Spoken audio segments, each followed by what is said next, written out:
नमस्कार दोस्तों, ओम श्री गणेशाय नमः। जय श्री हरि। आप सभी को डोल 11 और परिवर्तनी एकादशी की हार्दिक शुभकामनाएं। आज भादो महीने की शुक्ल पक्ष की परिवर्तनी एकादशी है, जिसे प्रेम पूर्वक डोल 11 भी कहा जाता है। ये दिन अत्यंत शुभ और मंगलकारी माना गया है, क्योंकि इसी तिथि को भगवान श्री हरि अपनी योग निद्रा में करवट बदलते हैं और संपूर्ण जगत के लिए नए परिवर्तन की राह प्रशस्त करते हैं। परिवर्तनी एकादशी की पावन कथा सुनाने से पहले आइए श्रोताओं, सबसे पहले उस अद्भुत प्रसंग का स्मरण करें जब मैया यशोदा ने नन्हे कन्हैया का कुआं पूजन कराया था। गोकुल वासियों ने पहली बार कृष्ण को रथ पर बिठाकर नगर भ्रमण कराया, सूर्य को अर्घ दिया और कुएं पर पूजन के साथ साथ दीपदान किया। यही परंपरा आज भी गोकुल और ब्रिज में बड़े हर्षोल्लास से निभाई जाती है। तो आइए इस मंगलमय प्रसंग के बाद हम श्रवण करेंगे परिवर्तनी एकादशी की महिमा से परिपूर्ण पावन कथा। मंगलमय गोकुल की पावन रज, जहाँ हर पत्ता, हर कण और हर वायुकण में कान्हा की लीलाएं समाई हुई है, वहीं घटित हुई यह अद्भुत कथा। ये केवल एक परंपरा का वर्णन नहीं, बल्कि उस मातृ हृदय की ममता का भी सजीव चित्रण है, जिसमें अपने नन्हे लाल को दीर्घायु और सुखी बनाने की लालसा उमड़ रही थी। सुनिए वह पावन प्रसंग जब मैया यशोदा ने अपने 15 दिन के नन्हे श्याम सुंदर लल्ला का जलवा पूजन, कुआं पूजन और सूर्य पूजा कराए और पूरा गोकुल उस उत्सव में मग्न हो उठा। भोर का समय था। गोकुल की गलियां आज असामान्य रूप से चहल पहल से भरी हुई थी। आम्र वृक्षों की डालियों से झड़ते फूल, घर घर से गूंजते मंगल गीत और ग्वालिनों के हाथों में सजी हुई पूजा की थालियां, सब और उत्सव का उल्लास फैला हुआ था। नंद बाबा का आंगन मानो किसी राजमहल की तरह सजाया गया था। केले के खम्भों पर तोरण बांधे गए थे, आंगन में रंग बिरंगी रंगोलियां बनाई गई थी और हर ओर गेरू और गोबर से लिपा हुआ पवित्र आंगन चमक रहा था। कुएं के पास गांव की स्त्रियां लाल चुनरियों और फूलों से सजावट कर रही थी। किसी ने कुएं की मुंडेर पर आम्रत की तोरण बांधी तो किसी ने रंग बिरंगे कागजी फूलों की लड़ियां। वातावरण में गाते भजन और हंसी ठिठोली घुलकर ऐसी मधुरता फैला रहे थे मानो स्वयं सृष्टि भी इस मंगल अवसर की साक्षी हो। यशोदा मैया स्वयं इस पूरे आयोजन की धुरी थी। उनकी आंखों में असीम ममता छलक रही थी। मन ही मन में संकल्प कर रही थी, आज तो मैं अपने लल्ला का सूर्य पूजा कराऊंगी, ताकि मेरे कान्हा की आयु सूर्य देव के समान दीर्घ और तेजस्वी हो। कुएं का पूजन कराऊंगी ताकि जलदेव की कृपा बनी रहे और मेरा लल्ला सदैव स्वस्थ रहे। मैया ने अपने आंगन में बैठकर पूजा की सारी सामग्रियां एक एक करके सहेजी। पीतल की थाली में हल्दी, रोली, अक्षत पुष्प और तुलसी दल रखे गए। घी से भरे दीपक की लौ को उन्होंने अपने हाथों से प्रज्वलित किया और उस लौ की कांपती किरणों में जैसे उनके मन का स्नेह झलक रहा था। उधर गोकुल की सखियां गीत गाते हुए तैयारियां कर रही थी। आज तो लल्ला का जलवा पूजन है, आओ बहने मंगल गाओ। सूरजमुखी सा चमके, मुखड़ा अखंड रहे, इसकी छांव। बच्चे इधर उधर दौड़ रहे थे और कह रहे थे, आज तो लल्ला रथ पर बैठेंगे, हम खूब फूल बरसाएंगे। गाय भी मानो इस उत्सव में सहभागी हो गई थी। उनकी रंभाहट और बछड़ों की किलकारियां वातावरण को और जीवंत बना रही थी। इधर नंद बाबा आंगन का चक्कर लगाकर सारी व्यवस्थाएं देख रहे थे। कभी वे कुएं के पास जाते तो कभी आंगन में जाते और फिर मुस्कुराकर कहते, सब ठीक है, सब कुछ खूब सुंदर हो रहा है, आज तो हमारा लल्ला गोकुल का राजा बनेगा। पूरा गोकुल मानो जलवा पूजन के उत्सव में एकाकार हो गया था। हर कोई यही सोच रहा था कि जब लल्ला तैयार होकर आएंगे तो उनकी झलक से आंखें तृप्त हो जाएंगी। यशोदा मैया ने भीतर जाकर झूले पर सोए नन्हे कृष्ण को देखा और लल्ला तो नींद में भी अपने छोटे छोटे हाथ हिला रहे थे। उनकी मुस्कान मानो किसी अद्भुत लीला की झलक दिखा रही थी। मैया के हृदय में उमड़ पड़ा, है मेरे लाल, आज तेरा पहला जलवा पूजन है। तेरा मुख सूर्य के समान तेजस्वी हो और तू समस्त संसार का पालनहार बने। जब सारा गोकुल जलवा पूजन की तैयारी में मगन था, उस समय भीतर के कक्ष में नन्हे कान्हा अपने झूले में हल्की नींद से जाग रहे थे। आंखें खोलते ही उनका मासूम चेहरा ऐसे दमक उठा मानो चांदनी रात में कली खिल गई हो। जैसे ही यशोदा मैया ने झूले के पास जाकर अपने लाल को गोदी में उठाया, कान्हा ने अपनी छोटी छोटी उंगलियों से मैया की नाक पकड़ ली और मधुर हंसी हंस दिए। परंतु जैसे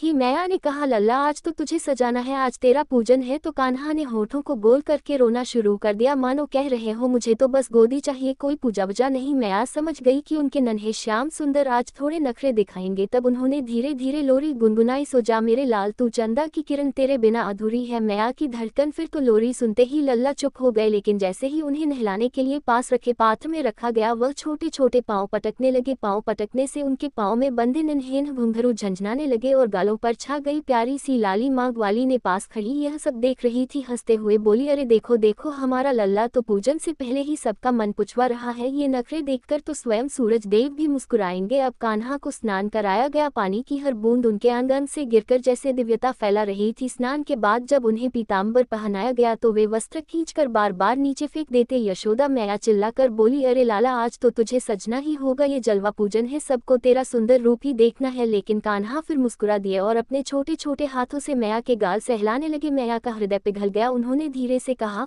अच्छा ठीक है लल्ला, तू जैसा चाहेगा वैसा ही होगा, पर यह साज सजावट तो आज तुझे करनी ही होगी। तभी दाई माँ ने काजल लगाया और माथे पर चंदन का तिलक भी लगा दिया। अब तो कान्हा की आंखें बड़ी बड़ी चमकने लगी, मानो उसमें पूरा गोकुल निहार रहा हो। फिर तुलसी और फूलों की माला पहनाई गई। अब कान्हा मुस्कुरा रहे थे। अभी उनके छोटे छोटे दांत नहीं उगे थे, लेकिन उनकी मुस्कान इतनी मधुर थी मानो हजारों सूर्यों की किरणें एक साथ छलक रही हो। सारी ब्रज की महिलाएं मंत्रमुग्ध होकर देखने लगी। किसी ने कहा देखो तो जरा, सूर्यदेव का तेज भी इनके सामने फीका पड़ता है। तो किसी ने कहा अरे ये तो जन्म से ही गोकुल का राजा है राजा। और तभी आंगन में शंख ध्वनि और मंगल गीतों की गूंज उठी। संकेत था कि अब लल्ला को रथ पर बिठाकर कुआं पूजन और सूर्य पूजा के लिए ले जाया जाए। जब नंद भवन में मंगल गीतों की गूंज उठी और शंखनाद हुआ, तब सारा गोकुल उमड़ पड़ा। नन्हे कान्हा के दर्शन करने को यशोदा मैया ने अपने लल्ला को गोदी में उठाया और धीरे धीरे आंगन की ओर चली। उनके साथ ग्वालिनें, दायां, सखियां और पूरे गांव की स्त्रियां भी मंगल गान करती हुई चल रही थी। आंगन के बीचों बीच कुएं के पास सुंदर वेदी सजाई गई थी। चारों ओर आम्रलव और केसरिया रंग के बंधनवार लटक रहे थे। ताजे फूलों की महक वातावरण को पावन बना रही थी। सुंदर पुष्पों, कलश, नारियल, सुपारी आदि से सजा हुआ पूजा स्थल मानो स्वर्ग का आंगन लग रहा था। अब सबसे पहले मैया ने अपने नन्हे लाल को सोने की परत चढ़े छोटे से रथ पर बिठाया। कान्हा अपने छोटे छोटे हाथों को फैलाकर झंझनाती पायल की ध्वनि से हंसने लगे। उनका हंसना देख पूरा गोकुल हर्षित हो उठा। ग्वाल बाल और स्त्रियां जय जयकार करने लगी। नंदलाल की जय हो, यशोदा नंदन कान्हा की जय हो। अब कुआं पूजन प्रारंभ हुआ। मैया यशोदा ने आचमन करके भगवान गणेश का ध्यान किया, फिर सूर्यदेव का स्मरण किया और अपने नन्हे कान्हा को गोदी में लेकर मंत्रोच्चारण के बीच कुएं की परिक्रमा की। कहा जाता है कि इसी दिन मैया यशोदा ने अपने लल्ला को गोदी में लेकर सूर्यदेव को प्रणाम कराया था और जल अर्पण करके ये कामना की थी कि हे सूर्य नारायण, मेरे लाल का जीवन आपके प्रकाश की तरह जगमगाता रहे, इसकी छवि से सारा संसार आलोकित हो। जब यशोदा मैया ने जल अर्पण किया, तभी सूरज की किरणें सीधे कुएं के जल पर पड़ी और जल से प्रतिबिंबित होकर कान्हा के दिव्य मुख मंडल पर आ गई। उस क्षण नन्हे कान्हा का चेहरा इतना दीप्त हो उठा कि सब मिलकर कहने लगे सूर्यदेव स्वयं आज यशोदा नंदन के पूजन हेतु यहाँ प्रकट हो गए हैं। पूरे गोकुल में उल्लास छा गया। मंगल गीत गाए जाने लगे और दाया लल्ला की आरती और नजर उतारने लगी। रथ पर बैठे कान्हा झूलते झूलते अपने छोटे छोटे हाथों से हवा में ताली बजाने का प्रयास करने लगे, मानो स्वयं सूर्यदेव को धन्यवाद दे रहे हो। और फिर यही दिन आगे चलकर कुआं पूजन और सूर्य पूजा के रूप में विख्यात हुआ। और कहते हैं कि जब कान्हा पहली बार रथ पर बैठकर नंद गांव और महेश्वर नगर की परिक्रमा करने निकले, तो गांव का हर घर दीपमालाओं से जगमगा उठा। कुआं पूजन और सूर्यदेव की आराधना संपन्न होने के बाद नंद भवन में एक नया उल्लास फैल गया। आज का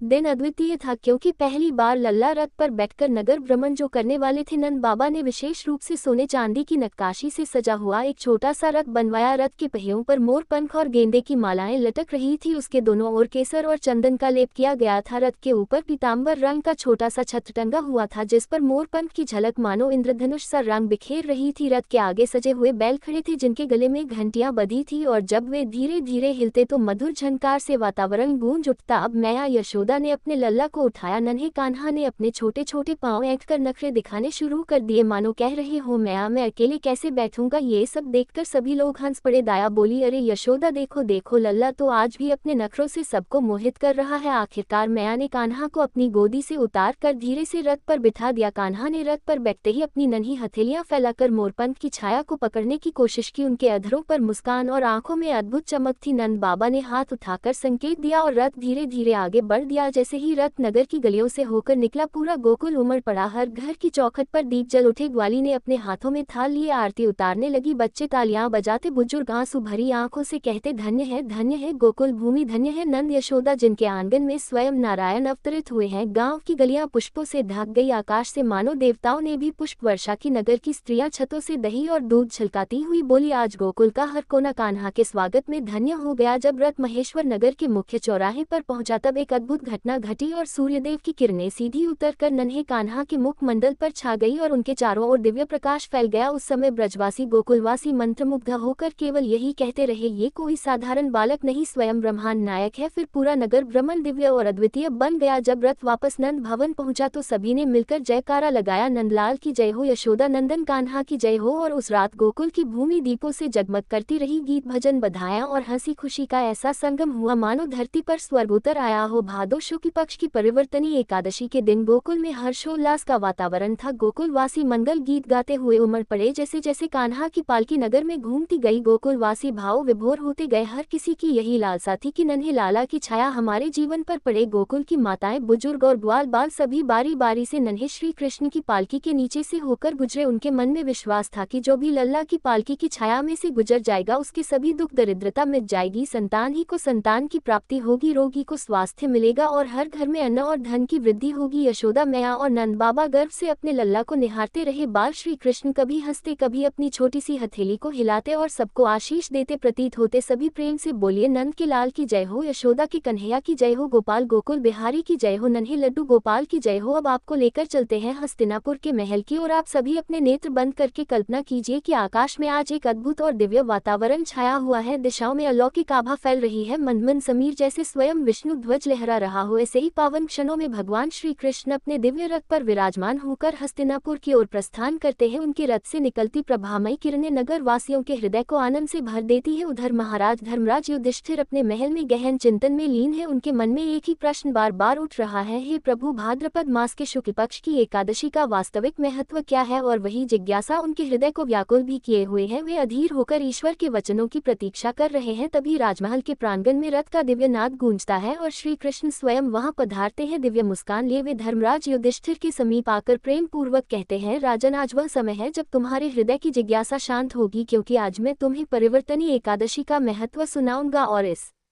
प्रकार कथा का मंगलमय शुभारंभ होता है। श्री कृष्ण कहते हैं, हे राजन, अब मैं अनेकों पाप नष्ट करने वाली तथा अंत में स्वर्ग देने वाली भाद्रपद मास के शुक्ल पक्ष में आने वाली परिवर्तनी नाम की एकादशी की कथा कहता हूँ। इस एकादशी को जयंती एकादशी भी कहते हैं। इस एकादशी की कथा सुनने मात्र से ही समस्त पापों का क्षय और अरिष्टों का नाश हो जाता है। परिवर्तनी एकादशी के व्रत का फल वाजपेयी यज्ञ के फल से भी अधिक है। इस जयंती एकादशी की कथा से नीच और पापियों का भी उद्धार हो जाता है। अगर कोई धर्मपरायण मनुष्य इस एकादशी के दिन मेरी पूजा करता है तो मैं उसे संसार की समस्त पूजाओं का फल प्रदान करता हूँ। जो मनुष्य इस दिन मेरी पूजा करता है उसे मेरे लोक की प्राप्ति होती है, इसमें बिल्कुल भी संदेह नहीं है। धर्मराज, जो मनुष्य इस एकादशी के दिन वामन भगवान की पूजा करता है वह तीनों देवता अर्थात ब्रह्मा, विष्णु और महेश की भी पूजा कर लेता है। इसलिए जो साधक इस एकादशी का व्रत करते हैं उनके लिए संसार में कुछ भी शेष नहीं रहता। इस एकादशी के दिन भगवान विष्णु करवट बदलते हैं, इसलिए परिवर्तनी एकादशी कहते हैं। धर्मराज युधिष्ठिर भगवान कृष्ण से फिर बोले कि हे भगवान, आपके वचनों को सुनकर मुझे महान संदेह हो रहा है कि आप किस प्रकार सोते और करवट बदलते हैं। आपने राजा बलि को क्यों बांधा और वामन रूप धारण करके क्या क्या लीलाएं की? चातुर्मास्य व्रत की विधि क्या है और आपके शयन करने पर मनुष्य का क्या कर्तव्य है? प्रभु, सो ये सब विस्तार पूर्वक कहिए। तब भगवान श्री कृष्ण बोले, हे राजन, अब आप पापों को नष्ट करने वाली इस एकादशी की कथा का श्रवण करो। त्रेता युग में एक बलि नाम का दानव हुआ। वह अत्यंत भक्तदानी, सत्यवादी और ब्राह्मणों की सेवा में तत्पर रहा करता था। उसने अपनी भक्ति, जप और तप के प्रभाव से स्वर्गलोक में इंद्र को भी जीत लिया। इंद्र आदि अन्य देवता इस बात को सहन नहीं कर सके और भगवान नारायण से प्रार्थना करने लगे। तब भगवान ने अपने पंचम स्वरूप वामन रूप को धारण किया और अत्यंत तेजस्वी ब्राह्मण बालक के रूप में राजा बलि को जीत लिया। इस पर युधिष्ठिर महाराज बोले, हे जनार्दन, आपने वामन रूप धारण करके बलि को किस प्रकार जीता, ये सभी विस्तार पूर्वक समझाए। तब श्री कृष्ण भगवान बोले, हे राजन, मैंने वामन का रूप धारण करके राजा बलि से याचना की कि हे राजन, तुम मुझे 3 पग भूमि दे दो, इससे तुम्हें 3 लोकों के दान का फल प्राप्त होगा। राजा बलि ने इस छोटी सी याचना को स्वीकार किया और 3 पग भूमि देने को तैयार हो गए। तब मैंने अपने आकार को बढ़ा लिया और भूलोक में पैर, भूलोक में जंघा, स्वर्गलोक में कमर, महलोक में पेट, जनलोक में हृदय, तपलोक में कंठ और सत्यलोक में मुख रखकर अपने सिर को ऊंचा उठा लिया। उस समय सूर्य, चंद्र, नक्षत्र, इंद्र, अन्य देवता आदि शास्त्रानुसार मेरी स्तुति करने लगे। उस समय मैंने राजा बलि को पकड़ा और उससे कहा कि हे राजन, अब मैं तीसरा पैर कहाँ रखूं? इतना सुनते ही राजा बलि ने अपना सिर नीचे कर लिया और उसके सिर पर मैंने अपना तीसरा पैर रख दिया। तब वह भक्त दानव पाताल को चला गया। जब मैंने उसे अत्यंत विनीत पाया तो मैंने उससे कहा, हे बलि, मैं सदैव तुम्हारे पास ही रहूंगा। भाद्रपद के शुक्ल पक्ष की एकादशी को परिवर्तनी नामक एकादशी के दिन मेरी एक प्रतिमा राजा बलि के पास रहती है और एक क्षीर सागर में शेषनाग पर शयन करती रहती है। इस एकादशी को भगवान विष्णु शयन करते हुए करवट बदलते हैं। इस दिन त्रिलोकी के नाथ श्री भगवान विष्णु की पूजा की जाती है। इस व्रत में सारा दिन उपवास रखकर रात्रि को जागरण करना चाहिए। इस प्रकार व्रत करने से मनुष्य समस्त पापों से मुक्त होकर स्वर्ग स्वर्ग लोक को चला जाता है। जो मनुष्य पापों को नष्ट करने वाली इस पावन कथा को सुनते हैं उन्हें अश्वमेध यज्ञ का फल मिलता है। कथा का सार यह है कि इस दिन मनुष्य दान करे, लेकिन दान करने के बाद अभिमान बिल्कुल ना करे, क्योंकि अहंकार पूर्वक किया गया दान पुण्य का नाश कर देता है। राजा बलि ने अभिमान किया था, इस कारण वह पाताल लोक को चले गए। इससे ये भी ज्ञात होता है कि अति प्रत्येक कार्य की अच्छी कभी नहीं होती, इसलिए कभी अभिमान नहीं करना चाहिए। कथा समाप्त। सभी प्रेम से बोलिए श्री कृष्ण भगवान की जय। परिवर्तनी एकादशी की जय। प्रिय श्रोताओं, जिस प्रकार बिना दीपक की रात्रि अधूरी प्रतीत होती है, उसी प्रकार गारस माता की कथा के बिना एकादशी की कथा भी तो अधूरी मानी जाती है। और जब तक गारस माता का स्मरण और उनकी पावन कथा का श्रवण ना हो, तब तक एकादशी व्रत का पूर्ण फल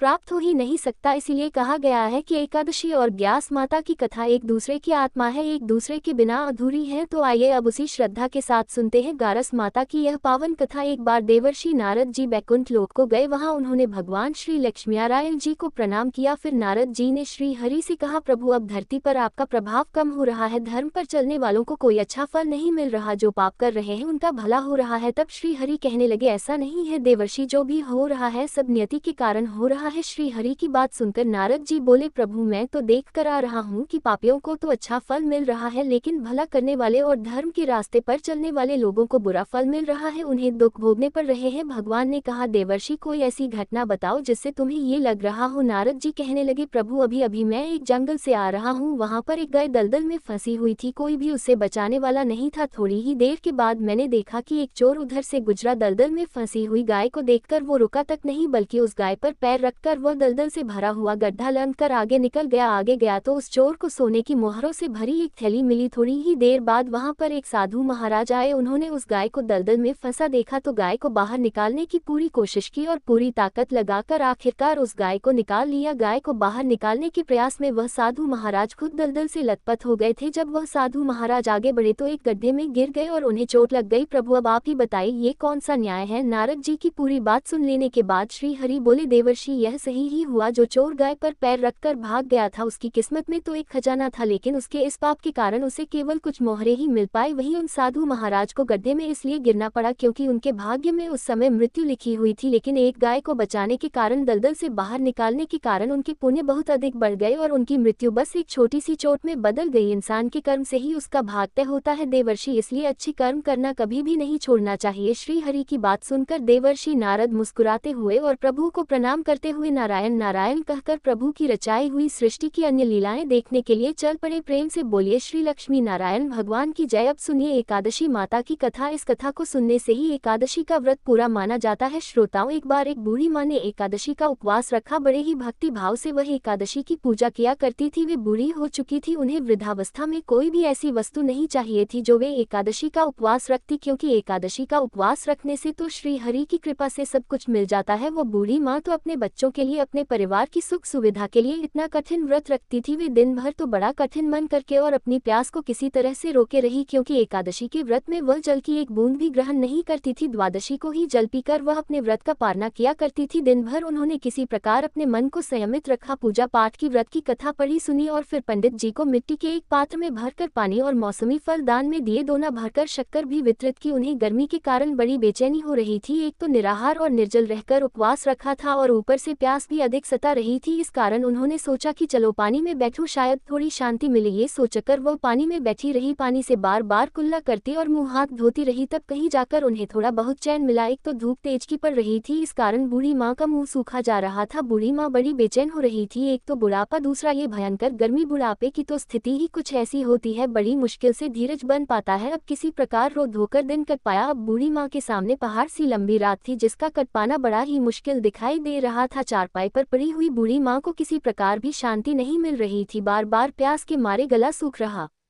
था और वे इस प्रकार बेचैन होकर करवटें बदलती जा रही थी। कई बार उठकर वे घर के बाहर जाती, फिर अंदर आ जाती। ना उन्हें घर के अंदर शांति मिल रही थी, ना बाहर। वे पीली पीली एकादशी माता को याद करती रही और मन में ध्याती रही कि हे माता, आप मेरी लाज रखिएगा, आप ही मुझे शक्ति दीजिएगा ताकि मैं भली भांति आपका व्रत कर सकूं और ये पहाड़ सी रात सुकून से बीत जाए। प्यास के कारण बूढ़ी माँ की बेचैनी तो बढ़ ही रही थी। उन्होंने धैर्य रखने का बहुत प्रयास किया, लेकिन आखिरकार उनकी सहनशीलता की सीमा टूट गई और वे घबरा कर प्रयास के मारे एकदम चिल्ला पड़ी, बचाओ बचाओ। बूढ़ी माँ का चिल्लाना सुनकर उनके परिवार के सभी सदस्य उनके आसपास इकट्ठा हो गए और बूढ़ी माँ की चारपाई के पास पहुंच गए। सब बोले, अम्मा जी क्या हुआ, आपको क्यों चिल्ला रही हो, और जब आपसे व्रत नहीं रखा जाता तो इस बुढ़ापे में इतना कठिन व्रत क्यों कर रही हो। अम्मा जी, अगर शरीर में ताकत है तभी तो भक्ति हो पाएगी, आप पानी पी लीजिए। बूढ़ी माँ अपने परिवारजनों से बोली, मेरे तो प्यास के मारे प्राण ही निकले जा रहे हैं, जरा जल्दी से मेरी छाती पर ठंडे पानी का घड़ा तो रख दो। नातियों ने दौड़कर दादी की छाती पर ठंडे पानी का बर्तन रख दिया। तब कहीं जाकर उन्हें थोड़ा बहुत सुकून मिला, और जब सुकून मिला तो थोड़ी देर के लिए उन्होंने अपनी आंखें बंद कर ली। इधर एकादशी माता सोचने लगी, यह है तो बूढ़ी माँ लेकिन बड़े नियम से मेरा व्रत रखती है, चलकर इनकी परीक्षा लेनी चाहिए। ऐसा विचार कर एकादशी माता आधी रात को मुर्गा बनकर कुकड़ों को करने लगी। मुर्गे की टैर सुनकर बूढ़ी माँ जल्दी से उठी और बाहर जाकर आसमान की ओर निहारा, लेकिन आसमान में तो कहीं भी उन्हें सुबह का तारा दिखाई ही नहीं दिया। अब वे सोचने लगी कि फिर यह मुर्गा भला क्यों और कैसे बोल गया। एक तो उन्हें प्यास लग रही थी, अब थोड़ा बहुत उनका मन भी बेचैन होने लगा। आखिरकार उन्होंने ये दृढ़ निश्चय किया कि अब तो मैं इस व्रत को पूरा करके ही छोड़ूंगी, फिर चाहे व्रत पूरा होने तक मेरे प्राण ही क्यों ना निकल जाए। मन में ऐसा पक्का निश्चय कर वह वापस चारपाई पर आकर लेट गई। थोड़ी ही देर के बाद एकादशी माता ने उनकी फिर से परीक्षा लेनी चाहिए तो वह एक छोटी सी कन्या का रूप धरकर गिलास में मीठा पानी लेकर उनके सिरहाने खड़ी हो गई और जोर से बोली, दादी जी सवेरा हो गया है, आप हाथ मुंह धोकर शरबत पी लीजिए। पहले तो शरबत का भरा हुआ गिलास देखकर बूढ़ी माँ का मन ललचाने लगा, प्यास के मारे गला जो सूख रहा था, किंतु अचानक उन्हें याद आया कि उनका तो एकादशी का उपवास है। फिर उन्होंने सोचा कि अभी तो वे किसी भी तरह से यह शरबत नहीं पी सकती, और फिर वे चुपचाप वापस अपनी चारपाई पर लेट गई। जैसे ही उनकी आंख लगी तभी उन्हें एहसास हुआ कि मानो किसी ने उन्हें पानी से भरे हुए कुएं में पटक दिया हो। वे बहुत देर तक उस कुएं में हाथ पांव चलाती रही, लेकिन इस बीच उन्होंने अपने मुंह में पानी की एक बूंद भी नहीं जाने दी, क्योंकि उनका एकादशी का उपवास जो था और वे पक्के निश्चय के साथ अपना व्रत पालन करती रही। थोड़ी ही देर में उन्हें ऐसा लगा मानो सामने आग जल रही हो। आग के कारण बड़ी भारी गर्मी लगने लगी, प्यास के मारे उनके प्राण निकलने लगे, लेकिन इतना सब होने के बाद भी बूढ़ी माँ ने पानी की एक बूंद भी नहीं पी। वे तो बस चारपाई पर बैठी बैठी एकादशी माता का ध्यान करती रही। अब सवेरा होने में बस कुछ ही समय है, ये जानकर वे बड़ी तसल्ली के साथ इधर उधर घूमने लगी। एकादशी माता अब तक ये बात अच्छी तरह से समझ गई कि इन बूढ़ी माँ को किसी भी प्रकार से अपने व्रत से नहीं टाला जा सकता। वे उनके सत्यव्रत को भली भांति समझ गई थी। अब सवेरा हो गया तो बूढ़ी माँ ने स्नान किया, भगवान श्री हरि का पूजन किया, फिर एकादशी माता की कथा सुनी, ब्राह्मणों को दक्षिणा देकर भोजन कराया, तब कहीं जाकर उन्होंने जल ग्रहण किया। कन्याओं को भोजन कराने के बाद बूढ़ी माँ ने फिर स्वयं भोजन किया और उस श्रेष्ठ व्रत के प्रभाव से बूढ़ी अम्मा की आयु में वृद्धि हो गई, उनकी आयु बढ़ गई, उनका घर परिवार हरा भरा हो गया। अब उनके घर में किसी भी चीज का कोई अभाव नहीं रहा, उनका घर हर प्रकार के सुख साधनों से भर गया, नाती नातिन से उनका घर भर गया, और वे उसी दिन से 12 महीने की एकादशी का व्रत करने लगी। एकादशी माता के व्रत के पुण्य प्रताप से इस संसार में हर प्रकार के सुख भोग कर वह बूढ़ी माँ अंत में भगवान श्री हरि के धाम को चली गई। जैसे एकादशी माता ने उन बूढ़ी माँ को और उनके परिवार को हरा भरा किया, वैसे ही है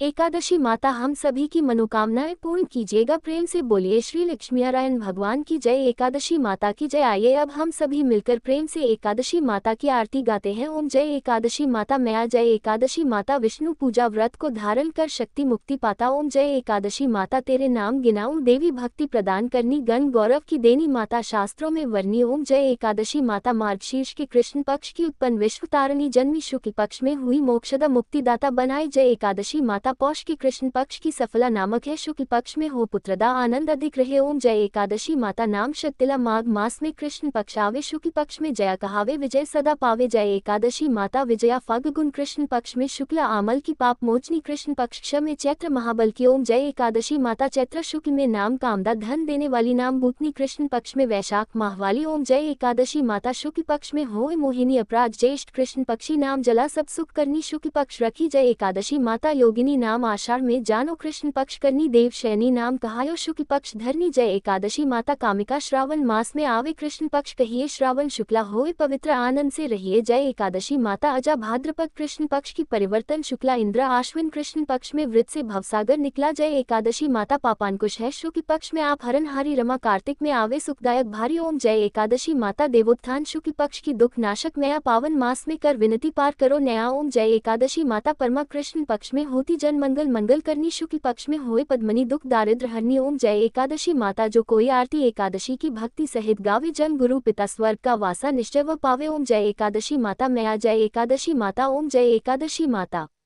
धन्यवाद।